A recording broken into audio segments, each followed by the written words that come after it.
जय माता दी दोस्तों। शिव शक्ति यूट्यूब फैमिली परिवार पर आपका दोस्तों हार्दिक स्वागत है। और मैं माता रानी से प्रे करती हूँ, ये दुआ करती हूँ कि माता रानी की मेहर आप लोगों पर होगी, आप लोगों की फैमिली सबकी सुख में होगी।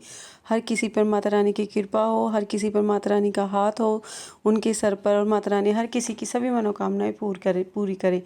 अगर आप लोग दोस्तों मेरे चैनल पर मित्रगण नए हो तो सबसे पहला काम ये कर दीजिए प्लीज़ कि पहले मेरे चैनल को लाइक शेयर सब्सक्राइब करें और बेल आइकन को दबाएं, जिससे कि मैं कोई भी भक्ति से रिलेटिव कोई वीडियो आप लोगों तक डालूं या पहुंचाऊं तो उसकी जानकारी आपको सबसे पहले मिल सके और आप ज़्यादा से ज़्यादा ज्ञान जान सको या समझ सको।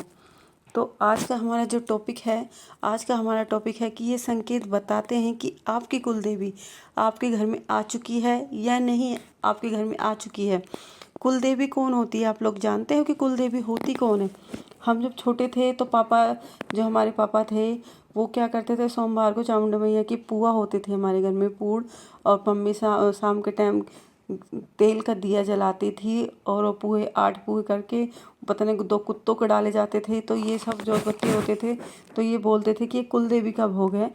और जो हमारे पापा थे वो कभी पूजा नहीं करते थे, बट उनके मन में ये विश्वास था कि मेरे घर पर कोई भी बुरा असर नहीं होगा, क्योंकि जो मेरी कुल देवी है वो हमेशा मेरे साथ है। तो बस आज मैं आप लोगों को हमारी कुल देवी के बारे में बताने चाहती हूँ कि जब कुल देवी हमारे घर में आती हैं तो हमें क्या क्या संकेत मिलते हैं और क्या क्या होता है हमारे साथ। सबसे पहले कुल देवी होती कौन है? कुल देवी हमारे घर की देवी होती है, जो हमारे घर में अभी नहीं। कुल देवी वो नहीं कि आज तुमने इस माता को पूजा कल उसको पूजा, कुल देवी वो नहीं होती है। कुल देवी वो होती है जो हमारी पीढ़ी दर पीढ़ी हमारे जो घर वाले थे, दादा परदादा, उनको पूजते आ रहे हैं, उनको हम कुल देवी बोलते हैं। जो पीढ़ी दर पीढ़ी हमारे घर में क्या होती है, पूजती रहती है, पूजती आती है, उनको कुल देवी बोलते हैं। कुल देवी हमारे घर की क्या करती है, रक्षा करती है। और हमारे घर में अगर कुल देवी का वास हमारे घर में है तो हमारे घर में सुख समृद्धि और बहुत सारी खुशियाँ होती है। हमारे घर में कुल देवी हमारे घर में बरकत करती है। हमारे खान पान, हमारे रहन सहन, हमारी कमाई में, हमारी हर चीज़ में कुल देवी हमारी बरकत करती है। कुल देवी हमेशा हमारी तरक्की का राहें हमारे लिए खोलती हैं। हमारी हर मंजिल चाहे कितनी ही कठिन क्यों ना हो उसे आसान करती है। तो कई बार क्या होता है कि कुल देवी हमसे रुष्ट हो जाती है, हमसे गुस्सा हो जाती है, पर हम लोग समझ में नहीं आ पाता है। पर सबसे पहले कि हम ये जानना है कि हम किन कारणों से कुल देवी को गुस्सा कर देते हैं।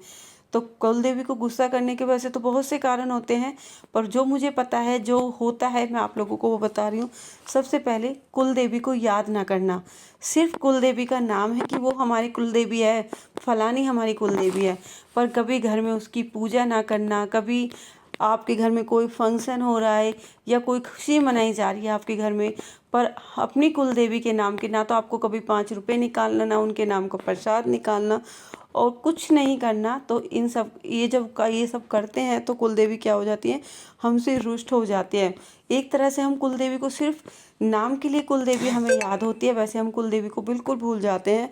तो कई इन्हीं कारणों से कुल देवी हमसे बहुत ज़्यादा रुष्ट हो जाती है। और कई बार क्या करते हैं हम लोग कुल देवी पर, जैसे कभी होता है नए जोड़े की जब शादी होती है तो हर घर में नई रीत होती है। जैसे किसी के घर में जब बच्चा पैदा होता है तो उस बच्चे के जो बाल उतारे जाते हैं वो उनके कुल देवी के मंदिर पे उतारे जाते हैं। पर क्या करते हैं कई लोग आजकल की जो पीढ़ी होती है वो ये सब चीज़ों को मानने के लिए तैयार नहीं है। वो कहते हैं ऐसा कुछ नहीं होता है कि कुल देवी पे जाएंगे जब भी बच्चे के बाल उतरेंगे, ऐसा कुछ नहीं है। वो लोग घर पे ही बाल उतार देते हैं और ऐसा करने से बच्चे को बहुत सारी प्रॉब्लम आती हैं, बच्चे को बहुत सारे दुख झेलने पड़ते हैं। पर जब वो किसी के पास जाते हैं तो उनको ऐसे बताते हैं तो कि आपकी कुल देवी है जो आपसे गुस्सा है, आपने ये कर दिया। तो इन कारणों से जो हमारी कुल देवी है वो हमसे रुष्ट हो जाती है। और कुल देवी का भोग ना देना मतलब अभी जैसा मैंने आप लोगों को बताया, हमारे घर में कोई फंक्शन है, कोई तीज है, त्योहार है या किसी की शादी है, उसमें सिर्फ कुल देवी के कोई भी भोग या दक्षिणा ना निकालना। इन कारणों से कुल देवी क्या होती है, हमसे रुष्ट हो जाती है, हमसे अपना मुँह फेर लेती है और हमसे बहुत ज़्यादा गुस्सा हो जाती है। बट जब कुल देवी आपसे खुश होती है, जब कुल देवी आपसे बहुत खुश होती है तो आपके घर में क्या क्या खुशियाँ आती हैं, क्या सा माहौल होता है, अब मैं आप लोगों को वो आप लोगों को बताने जा रही हूँ कुछ बातें जब कुल देवी आपसे खुश होगी, सबसे पहले आपके घर में बहुत ज़्यादा शांति होगी, सुख समृद्धि होगी।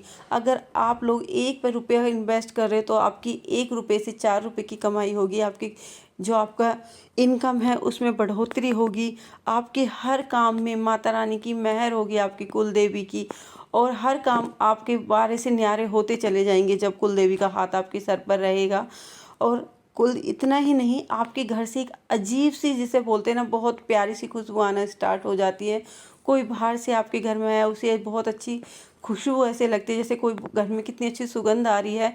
वो सुगंध किसी अगरबत्ती या धूप बत्ती की नहीं होती, वो माता रानी का प्रसाद होता है, माता रानी की मेहर होती है, जिससे हमारे घर में हमेशा एक प्यारी सी महक बनी रहती है।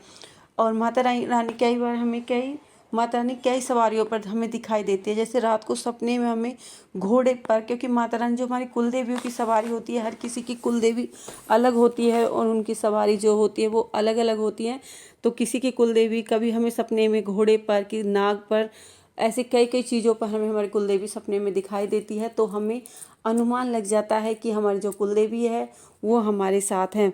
और सबसे बड़ी बात, कुल देवी जब भी हमारे घर में आती है, कुल देवी जब भी हमारे हमारे घर में प्रवेश करती है, तो वो कुल देवी हमेशा अपने साथ, हमारे जो घर के पितर हैं, ऊत पितर हैं, उनको साथ लेके आती है। वो हमेशा कुल देवी जी के साथ चलते हैं।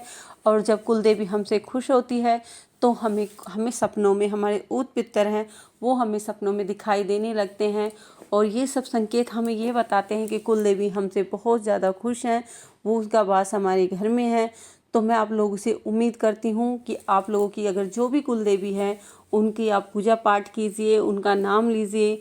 जगह जगह भटकने से अच्छा है जो आपके घर में, परिवार में पहले से पूजती आ रही हैं, जो चीज़ें जिनकी आपके घर में पहले से ही मान्यता है, आप लोग भी उनकी मान्यता कीजिए, उनके पूजा पाठ कीजिए।